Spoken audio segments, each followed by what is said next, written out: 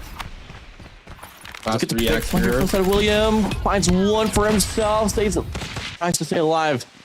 It's gonna be there. 1-for-1 trade here for both teams. That's true. 1-for-1. And if you're ASAP, where do you want to move here? Lost AK. That's another kill here. Riser, both getting hit markers. Gonna try to go for it here. Riser, can he get that? The timing is crazy. Turns around, gets taken down by Hydra Ice.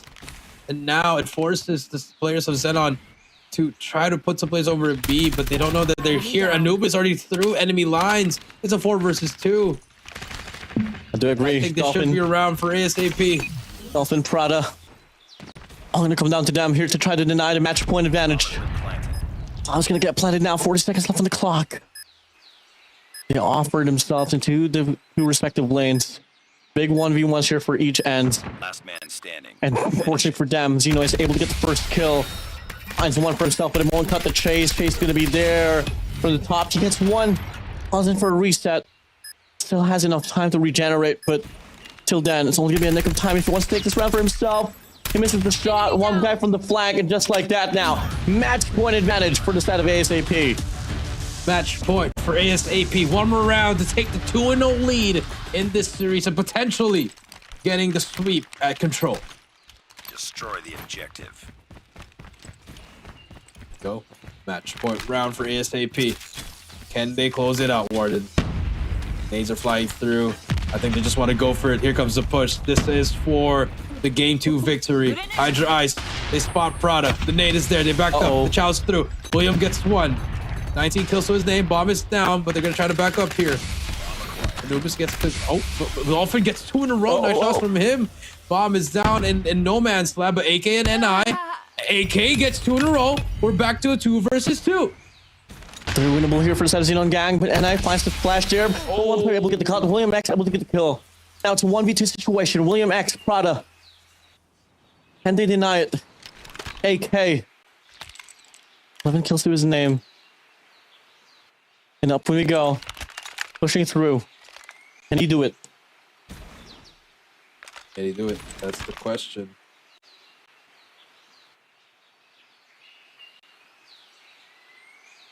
Take a look. Let's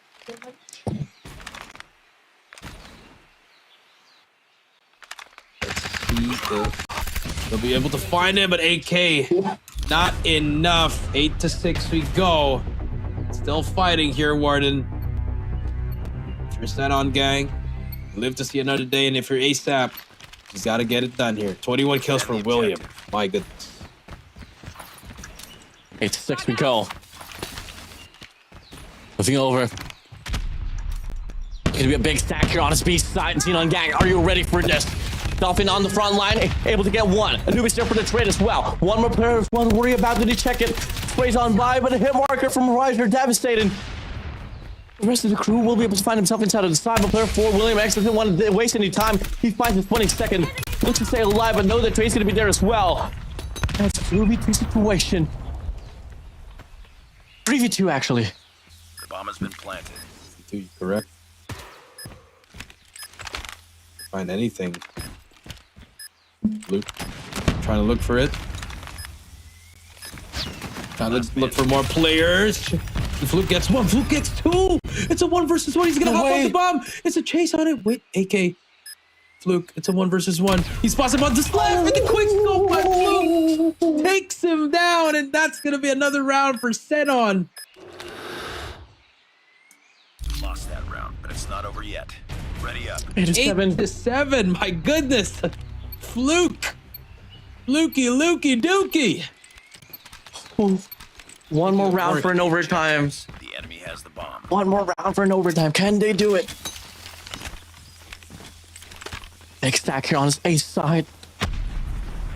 Looks gonna be the first man in line. The swing out, the check out. He finds the first. He gets the second. Make him know it. Hydra's there for the trade, but Prada doubles it down. AK's all alone. 1v4. Best believe it. Calling it now. Welcome to overtime. Welcome to overtime. You're right, Warden. Overtime is waving. Itself. Will history be? You're right. It may just be. Unless AK can pull something out of his hat. Can AK do something here for the team? This is still a possibility, you know. Get a bunch of quick scopes here and there, pick up a weapon. He has to move fast now. There's a nade from Prada. Bounce nade on the side, and there you go. Prada takes down AK. We go to overtime. Ready up. History. The world is upside down. As we thought that it might just be ASTP pulling away off this game. All because of the fact that we're up at 3 rounds. All of a sudden, we get to see Xenon Gang now here. Equalizing this 1-3 and forcing this one to an overtime. Same map, same teams, and a different timeline. But can we actually see something different here for ASTP on a search and destroy? Do we see it? Do we see something on their end? That's the question here. The nade. Xenon takes down William. That's the first blood. Anubis is trying to get on top of that box. He gets. Oh, he might be able to get a good push here, but decides not to push it through. Set on ASAP. Trying to find anything that they can in this matchup. The 1v1 there. Anubis AK able to get 2 more kills. Now ASAP taking the lead once again here, and not able to take down Dolphin. It could be a flawless round for them. Last player alive is going to be Prada. You can't save your weapon. You can't throw it away. You just got to try to fight for it. Next thing you know, blink of an eye, it's a 1v5 clutch here for Prada. Hopefully Because not for ASAP. Warden's going to, you know, lose some hair. What's with Garena? You guys wanting me to lose my hair, bro. Take a look at here. 8-8 now. Today's going to fly through. He's going to get 1. Okay. But time is not on his side. Unless ASAP, you know, they decide to try to end the round fast. But again, this should be a round for ASAP. We are moving on to that next overtime round. No time left remaining for Prada here. Try to clutch up as he's going to get shut down by Hydra Ice. And there you have it. 9-8 match point for the side of ASAP. Now a chance to totally turn the whole timeline upside down. Objective. The last time we were able to see as soon as possible in Xenon Gang playing this map of Coastal, and went down to an overtime, but it was Xenon Gang pulling away with the first 2 rounds, closing it out to a 10-8. As soon as possible, ASAP has the option to do exactly the same, but this time them winning. It's overtime. Here we go.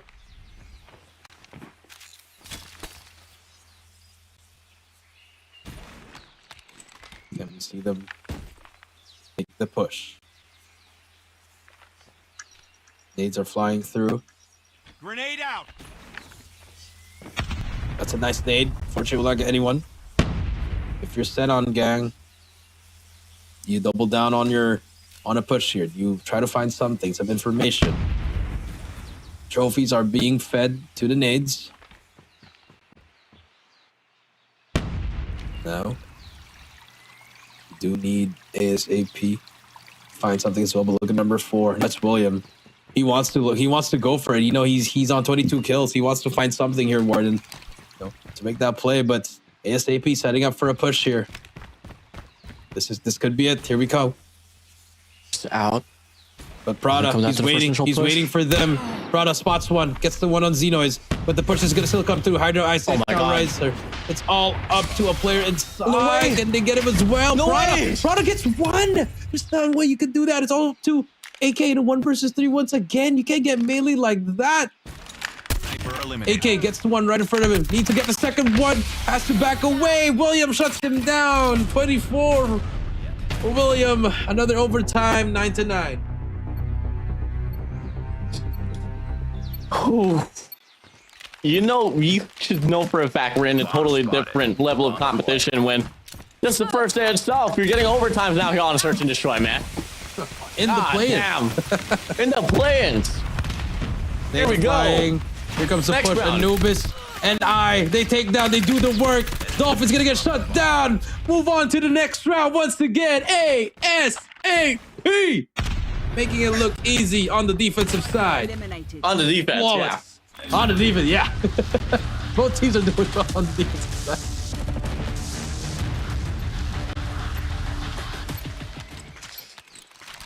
Can they break the fad and actually win the defensive side this time? I mean, I gotta say, man, they're just gonna change up the pacing, go for a rush per se, but the A side might not be the best of choice, as there's gonna be 3 players there right around. William X gonna be the first person in line, as Fluke's gonna be there as well. But the Suns connect, Hydra Eyes able to get the first kill, and they swarm instead of the side. This might just be it. This could be it, Warden. This could be the closer for the side of ASAP to get that 2-0 lead. But here comes the push.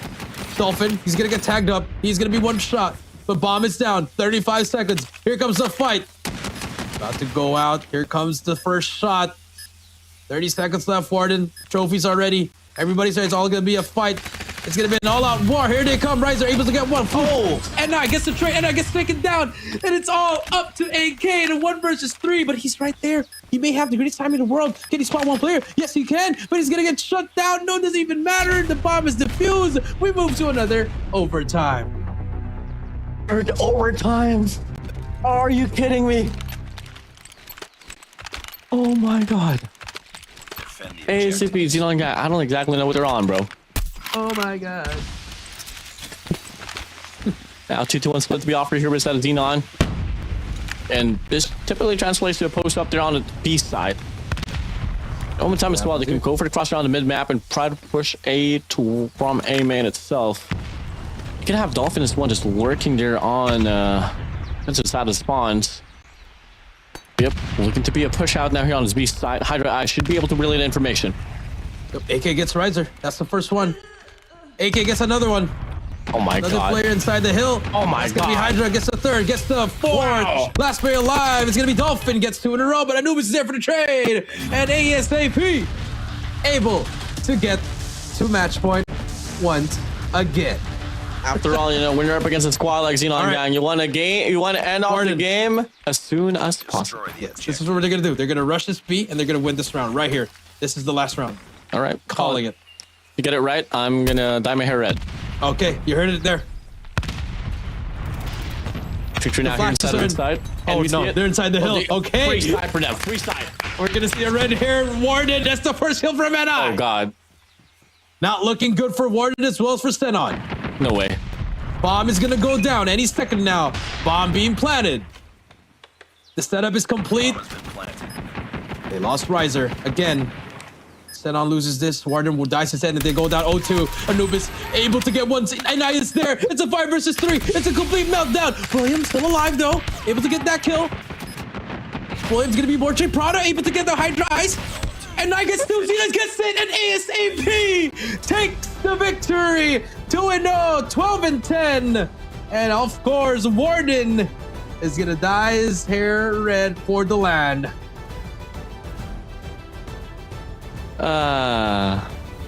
Yes. I didn't say anything for you, man. You're the one to put it upon yourself. But congratulations to ASAP, 2-0 in the series. You can now breathe and move on to game number 3 to close this out. Make it 3-0 in the control. GG's, well played. Control up next. I mean, it's better than being bald, I guess, no? At least you still have hair. As soon as possible. Great performance. I mean, they have broken the fat already. They got Search and Destroy. They took away the hardpoint game as well. The momentum's on for them. Now what lies next is just the control. You finish control, pretty much over. And you know, one thing that you kind of hate in any competition here, which you kind of have to agree with Jericho. I mean, it's kind of hard to be calm, cool, and collected when you lose the first 2 maps in a best of 5 format. In order for you to win, you get to win 3 consecutive games in a row, which is obviously way easier said than done. Obviously. easier said than done. You're correct. I mean, back and forth we go, man. I mean, ASAP, they were about to close it 9-6, but all of a sudden, they just dropped the ball for a while, but they just needed that one round to find that mojo that they needed, and they did. Great matchup for both of these teams. Williams' effort was unfortunately not worth it with that 26 kill game for him. Yeah, beautiful shots here, man. I mean, they were pretty convincing on the defensive side here for the players of ASAP. If they can work on the offense, love to see it, man. Would definitely love to see it. For the time being, though, it is going to be them finally pulling away there on the search and destroy game. I mean, that overtime, third overtime, all they had to do was switch up the pace. You got to play your own game sometimes, man. You just have to force it in and just break through when the gunfights, and that absolutely served well there on the third round of the overtime. That is true. Take a look here. There's a great place overall for both teams, but in the end, ASAP, they were able to get it. So Warden's gonna dye his hair red, elevate red. Red Rebellion. Yep, the Red Rebellion, loud and proud. Look at the final moments here in Fluid. That was the round that we were supposed to win, but then Fluid just went off and made the huge play for them. Great shots overall, though. I mean, yeah, really great shots. You got to talk about William X as well, dropping 22 kills, specifically in this very moment of time. Unfortunately, he did kind of slow down as well in the round that kind of mattered the most, but overall, you can't really deny the impact of this player, bro. I agree. In some ways, well, you kind of have to draw in Dolphin. I mean, this guy was trailing all throughout in regards to the eliminations. And that's kind of something you kind of don't want to see, especially coming in from a veteran. But moving over here, Reed's coming through. I mean, you take a look at the discipline that the players of ASAP is putting up on a search and destroy. The way that they play off angles, just always just repositioning. They're pretty much a hard team to read here, which kind of left Xenon Gang questioning, for the most part, like, what do we exactly do? That's true. And I mean, look at the scores, man. Nat versus William, it was a 1v1, 26-25. Numbers you only see on Hardpoint. You see them really stepping it up here. 26 kills for Set of NI, 25% of William X. Kills after kills they go. Find an impact as well. Now, Jericho, we move over towards a map in a game mode of Control Crossroads strikes. Any predictions, bro? I'm going to go with ASAP, but it might go down to that last round, Warden. I don't think it's going to be a dominant one as we saw in that hard point. I think it's going to go down to the wire, to the end. It may need another overtime. We may need even to go to a game number 4. So, 10 to go. Pushing through. I mean, I feel like it's going to be a close one. But then again, if we base it off from the history lines here, it was a 3-0 on the Control game. So it seems like on paper, the worst game mode for set of ASAP is going to be Control. But if you are able to win Hardpoint and search and destroy, you can definitely just apply the same fundamentals here on the game mode of Control. Until then, you should be able to get this one down. But for the time being, NI is going to be your MVP. Again, 26, 14, and 5 is going to be his KDA with an average scoreline of 2,996. 2,996. Congratulations to NI. He is our MVP for this game. So now we're moving towards to game number 3, Control. I mean, Warden, I think it's going to be the same as Hardpoint, man. I mean, you saw how competitive it was, especially in the S&D as well. You're going to see these fights, especially the way that they're fighting each other all the time. It's going to be going down to the wire, but again, I think Xenon have what it takes to win this. But the only thing is their kryptonite is ASAP. It's kind of ironic to say that, because based off from the Time Master series, it was actually Xenon Gang winning the tournament, but now it's a totally different story, man. I mean, I feel like in some way ASAP is one of those teams that, despite the fact that we don't really know exactly who they were before they actually entered this matchup, they seem so structured. They got the protocols down, they got the situationals down, and it goes to show that I feel like confidently that they have been doing their homework pretty well. That's true. I agree with that. It looks like they were doing a lot of their homework. They actually worked on how they want to push against the team, and individually, it looked like they're winning a lot of fights. I want to see them maybe go up against TSM or even one of the top teams. I want to see if they'll have what it takes to actually match that same kind of energy. Oof. Now we wait to see the next initial game mode here, ladies and gentlemen. Once again, if you guys are just tuning into the show, this is Garena Summer Invitational 2026, and it's the first initial day here, guys. Second series here. To be a quick one, if ever we do get to see the players of ASAP close this one out up against their rival in the Thailand region, Xenon Gang. That's true. You're gonna wait and see as we take a look at the maps and modes here. If we do go to game 4 and game 5, take a look at the maps and modes like we said. Combine Harper ASAP, Coastal Surges ASAP, Crossroads Strike. That's our next one with Xenon on the defensive side, so they have an advantage at the start. Crossroads control we go.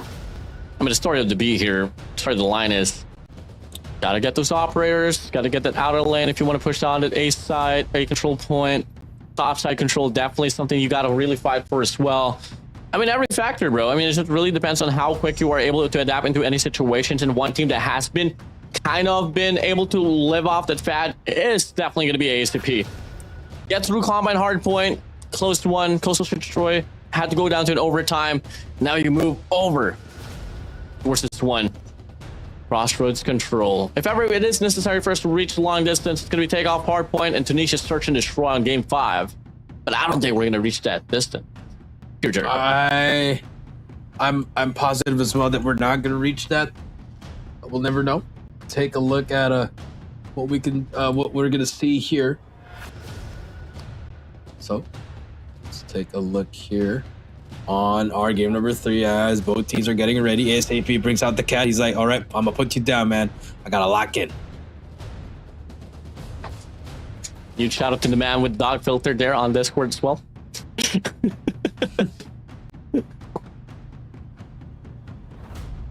Now we just wait and see. I think there's a bit of pep talks here going on. It's like, hey, finally here. We're in the plans for GSI. We're only one more map away. Taking this one down up against Xenon Gang as we can move over towards Crossroads control. Xenon Gang. It all starts with this. Will this be the last of our map, or could this be the start of the Cinderella story? There we go. Let's see what happens here. Anubis gets the first blood. He gets another one. Looking good so far for the side of ASAP as they get the opening kills that they need. Xeno is on your screen, able to put some pressure over that A and NI. Already on that spawn trap. He's trying to look for a takedown. Nope, we cannot. William shuts him down. But Fluke with the sniper able to get 2 here. Easy kills for him as well. 24-24 here. All rounds all equalized. We got to look at the map here in regards to who has the map control. And so far, ASAP, they're going to be stacking up here on towards the warehouse. Rogers per se. And it's going to be NI alongside 2 of his teammates who are developing a push now here on his A control point. A control point, you're right. And now 19-21. Xenois gonna get shut down there by William. William's been playing very, very well, man. This guy's SMG play has been very great so far. You see him just pushing through, gets more kills in a row. That's 5 for him. Hunter Killer out. He's gonna finally get shut down. Now we do see ASAP on the kill feed. Up we go. 4-16 now. 30 seconds left on the clock. And ASAP, it's kind of troublesome if you are going to be leaning towards the B control point to try to get the time extension. As we all know, a very open control point, and it all comes down to the AoEs, the nades, and the ops to try to reach them all through. But look at the infiltration as well here from the players of ASAP. They are able to deny the spawn trap, and now they do get the slight incremental lead here for the life count. Alongside that, Hydra Ace able to get 1 here on his A control point. Now starting gain some map control here for the set of ASAP, but only 15 seconds left on the clock. Yep, that's true. 50 seconds on the clock. 8-8 we go. It's looking like it's going to be an S&D type. Riser gets AK. Anubis. That's what happens if you keep on going for the kills here, but Anubis is trying to make a play for his team here. Tempest is out. He's able to get that 1. Spots the second one as well. Nice shot from him. Last 5 lives remaining. The Riser able to take more players down with him. ASAP. They got to start moving here. Number 4. That's NI on the other side. He has to hop on a point. There's 3 seconds left. They have to go for it, and now you see them ASAP able to get inside the point here. Last 2 players remaining, 2 versus 3 now. You do see they have managed to capture it. It's all up to number 4 NI in a 1 versus 3. Very doable for him. We've seen this guy do wonders on this search and destroy. Look, get spotted out as well. Information's gonna be relayed. You got 48 for your name. Get 1 kill. You might be able to build up the Annihilator as well. And if I was him, I would definitely be down to take the gamble. He has to be cautious about this. William, it's gonna be on the left. I don't think he checked it. Oh, but the timing! The timing! Oh my god! Target down. Oh, Fluke shuts him down. I think ASAP had so much opportunity there, Ward, that they couldn't capitalize on the certain pushes that they had. They kept on trying to go for that spawn trap, and they got punished for it. Xenon strikes first on that round. Went through. That's going to be a switch of sides. On the offense we go here for Xenon Gang, and I don't like what they're doing here. First out of ASAP, they're leaving that outer lane so out in the open, but they do love to stack. Be advised, hostile. Let's just see if they can get the trades, but now William X going to pop the Tempest as well, has that outer lane into coverage. But AK finds a punch to connect. Ryder finds Xenoids, but a lot of high value kills will be found over here for the side of ASAP. Kills from them. Anubis starts down the play with a War Machine. AK trying to get some kills here, clearing out their base. And so far, ASAP looking good. And for the side of Xenon here, now they're getting pushed back, and I like it from ASAP. Slowly but surely, they're filling up the lanes that they need, and now they have taken control over at the spawn of Xenon.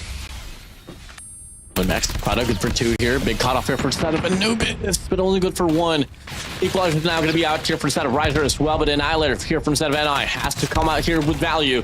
But AK is going to get taken down here on the outer lane as well. Consecutive, really good contestment here from the side of Xenon Gang now here on his A control point.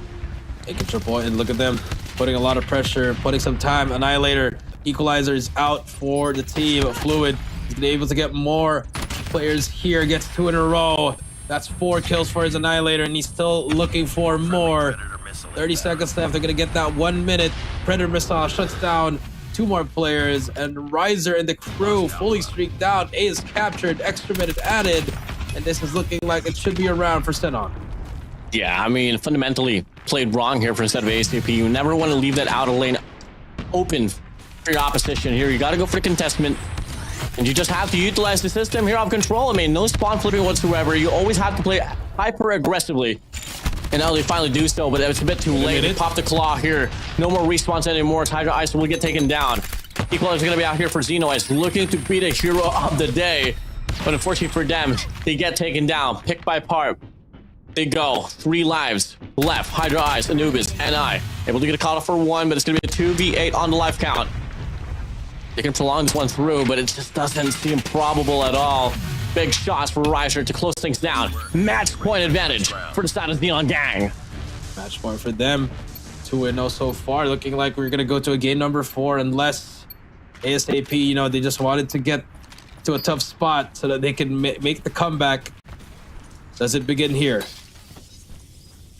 And their control hasn't been really well for them. It may be the map, it may be the jitters here, but there you go. Riser again with the first kill onto the enemy.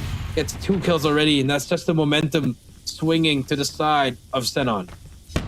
28-28. They prolong this one. They find stuff in the way here off this wave. Triple man feed for the side of ASAP, but they respond back with double here for the side of Xenon. Life count definitely a bit more convincing here this time around. They're able to pave in the way as well to start to go for the push out there on the A control point. Now should be able to get the capture as well. Okay, start capping it here. Anubis on your screen, you do see him. Oh, I got that first pick complete. It's only Prada left, but Prada able to get 3 in a row. War Machine out. This could be the turning point of this round. We could be seeing game number 4, but no. Never mind, he gets shut down on it. Riser is well able to take down Xenoids at 18-19 now. It's another push for him as well. 40 seconds left. ASAP looking for answers. 4 seconds. It's moving quick here. William X here off the cut as well. This is exactly what you want to see in this game out of control. Just having one Noshins. They're just trying to spawn trap players, and get to see the feed is now painted in blue. They invest in War Machine here in Desperado mode. to try to get some breathing room here out of their spawns, but whichever pathing they go, they find one player, they find another operator out in their hands, and they actually find the recovery to start to go for the push out once again on that A control point. Oh, that was a big kill there, but Fluke able to get 2 in a row. AK, nice shots from him as well. 9-9 now we go. Going back to an S&D here. This could be huge. They're starting cap B as well. AK trying to get someone, trying to pick off some players here. This could be huge. 5 more players on the left. NI looking for more as well. That time 63. 8-9 we go. Big kills on their side. Riser gets shut down. 6-8. This could be the first round for ASAP. They add another minute. 7 versus 5 we go. Easier said than done, though. Got to deal with 2 progress on an A control point, but the 4 lives now. Bring it down to a 4v5. 3v5 we go. Xenon finds one player there inside of the site. Pops the nade as well. Riser good for 1 elimination. No trades whatsoever, but the backstab will be offered. Player 4, Dolphin now here, left in the dust. The captain. What can he do? Sprays on by. Anubis goes for the trail, and it is going to be ASCP finding the first round here on his control Crossroads. Finding the first round. That's right, Warden. And now for ASAP, you're finally on the board, Warden. Now all you want to do is just, slowly ease your way back here. Get this tie 1 round at a time. It begins here. But Xenon trying to push through B immediately. They get a cross map nade there. For the first blood. All going to come down to the breakoffs. Now this time around, they do have some readjustments that you don't want to give that lane out in the open. Loving to see it now. William X does go for the Tempest investment, but it's only going to be good for 1 elimination. Equalizer going to be out here for Riser, but AK shuts him down. And now, they pushed him back once again. Map control granted. Hydra Ice good for 1 elimination as well here from the backside, but pushing through. ASAP filling in the momentum. Works out for him as well. Hydra Ice probably popped that claw in a while, but unfortunately will not. 19-22 now. Sparrow's out for Dolphin. Can he get anything? He's able to get 1, gets 2, but the snipe from AK shuts him down. Looking good so far for the side of ASAP here. They have a call to work with, but unfortunately they're going to get shut down by William. A 2K for him. A 16-8. Anubis is still there. The trades back and forth. Nice shot. Almost gets a turn on him, and now they're leading this life count, Warden. 12-17. That's an additional 5 lives for the side of ASAP. Cool. 10-17 we go. Xenon gang. Left in the dust. No progress whatsoever here except for the B control point, but till then the life count not suffice. Make something out. Gotta go and come in huge here, but they just can't find the means to get the connection here on this round number 4. They finally put themselves here on this B control point, but it doesn't seem to matter. They can just reverberate around the hill, pick them off 1 by 1. The Dolphins now gonna be all alone, which doesn't last long. 1 more round for a comeback here for ASAP. 1 more round, Warden. We see the comeback. ASAP just needed to warm up a bit, Warden. But take a look at the operators here. You do see teams loading it up. Anubis and AK, though, they have theirs at the ready, Warden. Again, this is an important round, and they are at the good side, Warden. Xenon on the offensive side. Hydra Ice gets Riser. That's the first one. Dolphin Prada trades coming in, back and forth. Anubis all down. William almost gets that kill, but Xenon is able to spot him as well. 28-26 we go. EMP ready for Riser. So to 23 we go. Xenon gang here getting the first initial break off of eliminations. And this is looking good for them. William X this time around. Pops another Tempest this time. Can he find the value out of it? Rider slipping on by here with an HS. Good for 1. Can he find the second? No, he can't. Lead connects. 25-19 though. Slightly incremental lead here for the side of Xenon gang. But they are bound to go for the denial of the comeback here, Jericho. Yep, denial for the comeback. That's right. But 3 life lead for them. Hydra Ice trying to keep his team alive here. Trying to go for that spawn chat. Big kill for Xenon. Unfortunately, will not get that. But AK is there to try to get that trade for him. Trying to take a look for that enemy. EMP is still at the ready for him. 18-14. War Machine for Prada. Able to space it out for the enemy. But the nades are out. Anubis takes down Riser. William, he's going to get tagged up. He's going to try to push for that spawn chat. But Xenon is there for the trade. So it's still looking good for them. 16-12 now. 14-12. So it's still a pretty close game here. Nice shots for him as well. Anubis is going to get shut down. AK with a War Machine. Can he find any value of that? Hydra Ice has to play for his life here if he does want to take this round for themselves. Gotta find a means to build up a quick as possible with his operator skills and have to avoid unnecessary gunfights. B control point is already gone.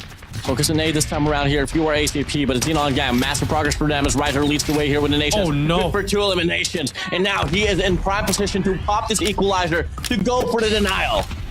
Go for the denial. I don't think he even needs to use it anymore. And that's going to be game. We're going to go to a game number 4. Comeback denied. Unless AK can do something, doesn't matter. We are going to our first ever game 4 for today's series. And Xenon Gang finally on the board. They finally break the breakthrough. Get the breakthrough, per se. Oof. We love to see it from the side of Xenon Gang. Now, question is, can they get the next 2 as well and pull off a reverse sweep? We'll find out soon enough, but obviously we go back to Hardpoint, which has been a, let's just say a run up against ASAP with them. I mean, not just here in this GSI, but back in Time Masters as well. They haven't been able to win it. But we'll see. Let's see what's going to happen here. Take a look at our highlights here about what happened for both of these teams. Again, Warden's just pretty much Xenon stunned, Gang. I'm stunned. I thought it was going to be a 3-0. Xenon Gang was able to get all the kills they need. I think ASAP, if they won that first round, Down. it was a 3 versus 3. That was the closest one, and then that second round they just got dominated by Xenon Gang there, and then ASAP all of a sudden stepped it up for the last 2 rounds, and then for that final round it was just all sheerboat, and it was unfortunate for them.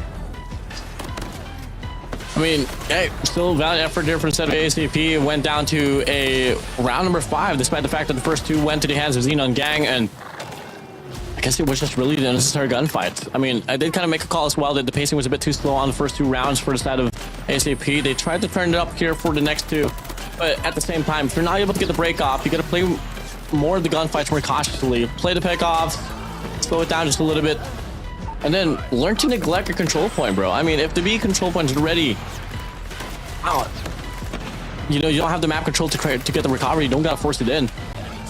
Unfortunately, they took themselves out instead of reinforcing the A control point. And this was the key maker here, man. Riser opted HS. He's able to get the first 2 pops here and there and move over with them just getting the momentum overall. GG's well played. We move over now towards map number 4.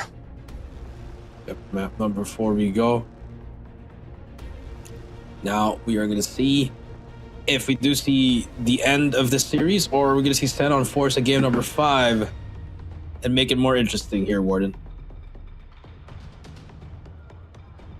Regardless, we can always just talk about stats, but it all comes down as well to who has the better day. So far, Xenon Gang starting to wake up here. Rapid their engines. Rise of the creator, man. 41-25.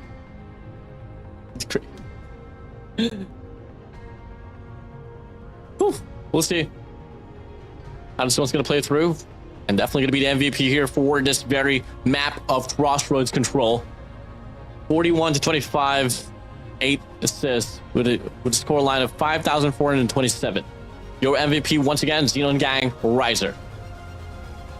He's been creating the space, and he's definitely been doing a lot for the team. Now we are just waiting for the maps and modes here, Warden. But it's a great series so far and very competitive, and this is what we were looking for in the play-ins. And you know, the first series was great, but the second one is even greater. So hopefully the third one, are we going to see a game 5 here? Let's find out. I mean, everything was close, man. Coming in from Search and Destroy to Control to Hardpoint, and I'd be foolish to say if I'm expecting, you know, ACB to just pull away quickly with this. I mean, Xenon Gang, I feel like ever since for the last 2 years, bro, I mean, once they're able to get the momentum, they are definitely a harder team to beat. It's just that it takes a bit of time for them to start. But once they're able to find a groove, till then, we might be able to see a prolonged series here, bro. That's true. Might be a prolonged series. So we're going to find out here as we are to take a look at the maps and modes in a while to just get a review of what maps are we going to play for game 4. And in case if we need to go game 5, we're gonna take a review on that one. And again, this is the first time we've seen another team take a victory for a series. Now that it's gonna be 2-1, just like our first series was 3-0. Now, if you're a Xenon gang, momentum's on your side. You know, you kind of dropped the ball towards the end of the control, but you're able to get that victory. So now it's all about getting your game 4, and then after that, focusing on game 5.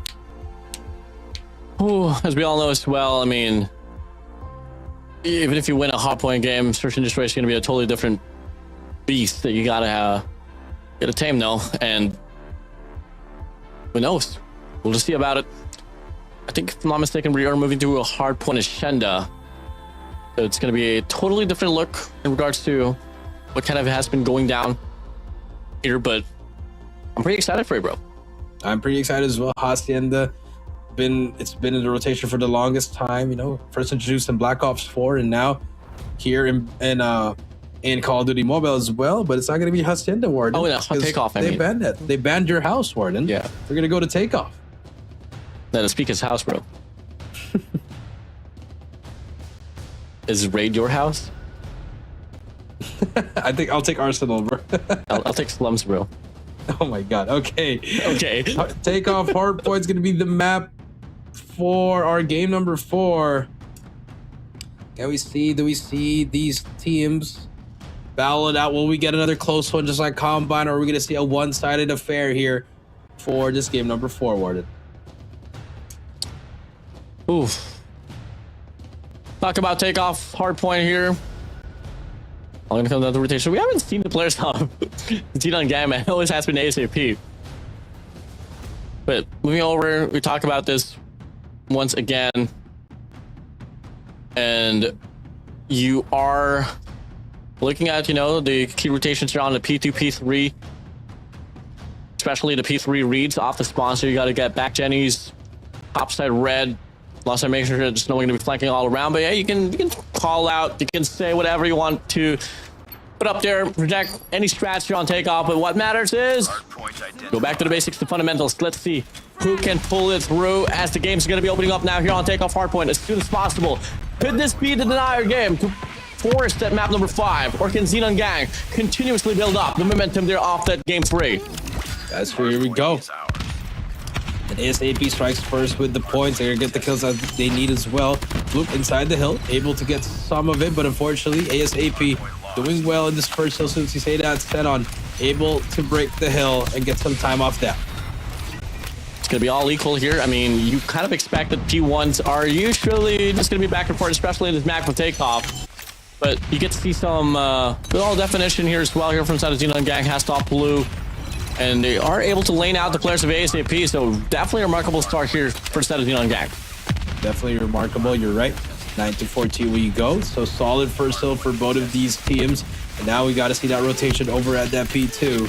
But so far, we do see just the players of Xenon getting the control of that top scaff. And now they're going to get that scrap time as well as P2 is about to open up. 11-17 now. Well, you do get the slight incremental lead now here on this P1, but P2 rotation is going to be fought for so far. And here with a time, not going to be able to find the kills. And they do get pushed back once again here by the players of Xenon Gang. Now, Hardpoint's going to be opening up. Spawns are going to be defined here for the set of ASAP. But Xenon Gang, they're going to be talking here from the front side. Big 2v2 fight here from the hill. But Xenon is going to be working for the flank as well. We'll be able to offer a pinch, and ASAP, they take the hill right back. Xeno is nice flank from him, and ASAP is kind of looking like that Combine map awarded here, where it's just flanks after flanks after flanks, just the SMGs doing all the damage for both of these teams. And so far, ASAP answering back. Big flank once again here from Hydra. It's the Riser reacting quickly to it. That's going to be Xenos here contesting the hill here up front. Buying enough time for the rest of his crew as well to hop inside of the hill. Big team fight once more. Another flank to be offered by the side of ASAP. More than enough time for them to take the lead. It's not going to be the most, though. Only for sure. Keeping the game held close as the rest of the crew from inside of Xenon Gang will be offering an early rotation now towards P3. 32-30. We go to a P3 rotation. Prada, nice melee on the side of Hydra Eyes, but Anubis there for the trade. NI and the crew to try to hit that rotation. And again, Xenon, first one in the hill, but the spawns look at the back. They're going to try to hit it from the top. Hydra Eyes going to get shut down by William. They expected it. War Machine from AK. What can they find? Finds one, finds two. This could be the opening they need. More War Machine, but Prada brings out his own. 32. War Machine out for Prada once again. 3 operators going to be available for instead of the ASAP. They don't have the formation to really get the break as well, but they quickly stack it up. The equalizer gets denied. 2 ops out, 3 ops out for inside of Xenon Gang to make sure that they take this P3 for themselves. Big flank, no. Double for the Tempest. Singular killer with a damage, making a double for inside of N9. But the question is, does it even matter? As the players of Xenon Gang stacking up the hill here for multi-lanes, but all of a sudden ASAP, they find the rhythm, they find the foothold, and they get the hill for themselves. ASAP trying to close it out here in this game 4. Yes, it's only early, but look at the scores. 53 and counting. Scrap time galore for both of these teams. 57-50 as we move on to P4, Warden. Here comes the push from both teams. You still have Hydra Ice with that claw.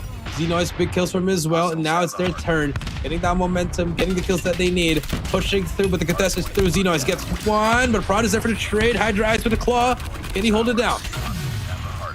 Could be a momentary lead change here for the side of Xenon Gang as they are able to push back the players as soon as possible once again. But look at the spawns. It's going to be split apart. More than enough opportunities for them to go for the pinch now. And there's only going to be 3 players now inside of the hill. Anubis breaks it from the back side, but player 2 will be able to get in denial. And the rest of the crew from inside of as soon as possible. Once again, they trample it and they lose the gunfights, and Sparrow will be out for the side of Dolphin. Remarkable plays from the side of Xenon Gang. Remarkable plays to true. Now split spawns for both sides. But now you're going to see side of ASAP to try to pinch it through. The fights are here, but William and Riser are able to shut them down and prevent the push from ASAP. And now Xenon getting at least a 20-point lead from this hill. A good time for the side of Xenon. Big shots here for Dolphin. Beautiful cutoffs now. We go back to the deck here, back to P1. Second deck here, about to open up soon enough. Look at the players of ASAP. They are trying to gain more map control here as this hard point is going to be opening up. But the players of Xenon Gang, they just want to stack it up here from the front side. Double man push as well here on tickets. They try to find the read, but the Tempest gets denied. Dolphin there for the trade. And the bulk of the kills lies upon the players of Xenon Gang. Xenon Gang making it look easy for them right now. ASAP struggling in this hard point so far. But it's still very early. They can still definitely make this comeback, Warden. 40 seconds left on this P1. AK with a War Machine, forced to bring it out, but only able to get 2 with the flank from Dolphin. Gets 3, has help from his teammates. Xenon Gang, they clear out P1. They clear it out, find the kills, hop back inside of the hill. Make sure that you find the influence just a little bit, Just get a bit of scraps here and there. Now you push over here, Riser. Gonna pop this equalizer as well. We'll be cleaning up the lane as well to go for the push out there. Who works at P2's side? They want to get spawned and finish in here alongside the process of getting this kill time, but no. ASAP, they start to win their gunfight just for a little bit or so, at least good for the last 15 seconds off the scrap time. Yep, last 15 seconds off this scrap time. 75 to 109, and he's gonna get shut down by William. It's only 30 points here remaining. And now it's going to be a battle for P2 once again. The Sparrow for Dolphin able to react on time, but he's going to get shut down by AK. Now we do see Xenon again take control of this P2, just getting, inching closer to that victory as they keep on getting small time after small time, but it's, racking up on that point. Yeah, one big factor here is definitely going to be Hydra Iceman. This guy was popping off on the first 2 games, but back to control, and now here on hard point, he's definitely losing the grip of what he has to do to make his team stay alive here inside of this game. But now, perfect opportunity for them to get some definition. Big 1v1, but they still lose it. As player 3 able to get the shot down. Play for his life. Player 1 off the trade as well with Xeno's. And it's going to be as soon as possible here, looking to fight for the remaining 20 as well. While the rest of the crew from inside of Xenon Gang will try to go for another huge contestation here on his P2. Double man push, but a double flag will be offered once again, but instead of as soon as possible. Definitely them winning this P2 here. Definitely winning this P2. ASAP able to, cut the lead down just a bit. Maybe about to reach that 100-point mark, but Riser still has something to say about it. Able to get that, not letting them get to the 100-point mark. And he knows the spawns here very well. He's going to get shut down. But now P3, look who's there. Xenon Gang already first, and AK almost about to load up on that War Machine. Expect him to use that now, but he needs help from his team. 97 to 136 now, 50 seconds. Opening up. And it's going to be the players of ASAP once again pushed back into, well, they have 3 operas to play for, but they got to find a better position here to try to get the investment. As AK pops the War Machine DLC with the player on the top side. One more player to worry about, and they got a full-on break. One last player here from the top. William X, good for 1, good for 2, but no, the Death Machine will put him down, and in the process, they flip the spawns. They flip the spawns. Death Machine, War Machine at the ready. Then we see ASAP get all this time here. This is huge time for them. They're gonna get pinched from both sides here. Anubis has to make a play here with his Tempest, able to get one. There's only one player to beat in this hill. There you go. They clear it out. Big time here for ASAP. Big rotation as well for them. So expect them to make that run there as they have that transitional fights here. But they're gonna go up this 5 seconds. Doesn't matter, but look at the map. Number 1, number 2 already in that P4. It's all gonna be about that P4, Warden. 128, 146 we go. Battle for rotations once again. They find the first kill here for the set of ASAP. Dolphin's gonna be leading the way, leading the charge with a Sparrow in hand as well. Ready for any moment of investments, but it does get taken down. Double stack here from the players of Xenon Gang, and it's a bit 1v1, but Anna is going to be able to get the trade. Momentum's on a 7 combo spree. EMP system is out. Alongside the Pretty, can definitely invest it for information, but no. Prada out with a war machine, and all of a sudden, in the blink of an eye, the players of Xenon Gang, they are able to get the break inside of the hill. Able to get that break. The Pred comes through. Here comes the push from the back. This could be a pinch. Anubis able to get one only. William and the crew, they need help. Prada able to get down one more player. It's only one player to beat. Prada's all alone. They're able to get one more. But Xeno is there for the trade. The shotgun's not going to work. Xeno gets 2. But it's a back and forth, and Xenon keeps that lead alive for them. Double down the lead. We haven't seen anything from the side of ASAP on his P4, and it really just came down to the proper usage of investments here from the side of Xenon Gang. We go for a reset here with nearly a 40-point lead here from the side of ASAP. You get the strap time, but it's not going to matter in most. As he did say, man, small time doesn't really cut it, especially in a game mode like Hardpoint. That is true, and now moving on to this P1, and look who's control again. It's the side of Xenon Gang, and they just have to slowly inch their way to that victory. They still have this huge lead. I mean, not a big lead, but a lead that you can still hang on to it. But you see ASAP, they're trying to get some time off this P1. You see Anubis trying their best here, but unfortunately, Xenon Gang is able to just get the trades that they need. 37 seconds left on the clock. It's gonna be a fight. The lives. Riser inside. Gets 1. AK for the trade. 30 seconds left now. Top 30 remaining. You gotta either go for the early rotation towards P2 or try to play off the scratcher. I have a mixture of both if you are ASAP. But for the side of Xenon Gang, absolutely a different showcase on how it went down from Combine now here towards takeoff. They are always on the driver's seat. Always on the driver's seat. That is right. Dolphin is on top of the fountain, getting the kills there. No trades whatsoever. And they're also loading up on that operator as well, Warden. So maybe make sure for that P2. ASAP got to start thinking about what to do next for this P2. Here we go. They got the spawns for themselves. Need to get a full 6 here if they want to equalize the game. As the Harpin opens up. 3 lanes occupied by the players of Xenon Gang. 1 player off the COD gets denied. And now 1 player will be spawning out down Narnia as well here from the set of ASAP. Not looking good for them. But they are still going to be able to find themselves here inside of the hill. Player 1, Zemois, has to try to play for his life. But the Sparrow's going to be out here for Dolphin. And Xenon Gang, they got a full-on break. Full-on break. 200-point mark has been reached. Not a single player for ASAP getting near, but the contest could come to any moment now. There's the play from the side of ASAP. They do have the EMP out as well as the death machine, so they need all this time here, Warden. They've invested their streaks here just to break it down. And with the death machine, is going to get pushed away, but as soon as you stay out, Warden, the hill has been taken over by Xenon. Only 1 more hill to be won over for Xenon Gang, and we're going to be entering the map number 5. About to go for another denial. Exactly how it went down on Time Masters. It all went down to the game 5. Seems to be a different story this time around here, though. Pushing over now, 225 to 159. Xenon Gang showing wonders on a game mode of Hardpoint. Looking to be another great opener for them here on the Speed 3. 3rd time here.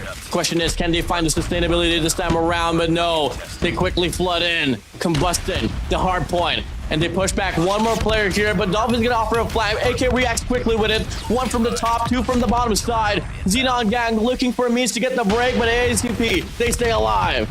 They stay alive here. Xenoid is still here. 1v1 inside the hill, and ASAP able to keep this game long as they are getting some time here. Operator, the claw is going to come out, but the claw is not hitting on anything. They're also checking the flank. If you're ASAP, you got to watch out for the back. You're going to be working towards that P4. The Tempest able to get 1. Can he get the second one? No, he cannot. Dolphin's going to get shut down. And now, good time here. Here comes the fight for P4. Remember, there's a player already there, which is Prada. There's only 1 player to beat there. Last 6 seconds here. Here we go. We see it, 20-point mark. Now welcoming the players of ASAP. A big fight to be won over here with player 5. Prada! But he gets a spear towards his head. AK's gonna be out. Xenon is looking to get a trade here from the top side, but Prada still wins. The gunfight. Triple man stack from the front, and it doesn't matter. Prada meets him at the end with a war machine. Big flag for N1, but it doesn't matter. Dolphin, Prada still ensues. And just like that, Xenon Gang gets full definition instead of the hard point. Wow, Prada with the play. That could seal the deal. We should see a game 5. The final push, but William is there. GG's. Not even a single soul is closed, and that's going to be it. Game number 4 is done. And a dusted Xenon forces a game 5. Reverse sweep inbound. It's getting there. We are going to a game number 5. Starting to feel it, man. Xenon Gang is the kryptonite for ASAP for sure. I mean, dude, you break it down. You were up by 2 games, and now all of a sudden it's all equalized. That is just devastating for instead of ASAP. It happens to the best of us. So it's really unfortunate. I mean, you should have rotated earlier if you were ASAP. You already know. You got to start counting there. That's just awareness there. Like, hey, we're not seeing Prada here. You know where he is. Make sure he's on 2nd floor. But, you know, carelessly just run through, not even checking the stairs. I think that should be that should be a rule of thumb there. Like when you get to that P4 and that special time, you know, 235 to 207, you know, it's going to be important to check those kills. So we're going to take a look at the highlights here. What went wrong? Yeah, man. I mean, you take a look at this. It was definitely just a game led by the players of Xenon Gang for the most part, and there was nothing else to say. I mean, they've always been so consistent. I mean, definitely the fact that there were some kills dropped there from the players of Xenon, especially on the P3. I mean, even if they got that early rotation, for some odd reason, you know, you do get to see the players of ASAP still getting the minor contestation, but still, Dan, the biggest question here is really just Hydra Eyes, man. I mean, if he was able to shoot back a bit more,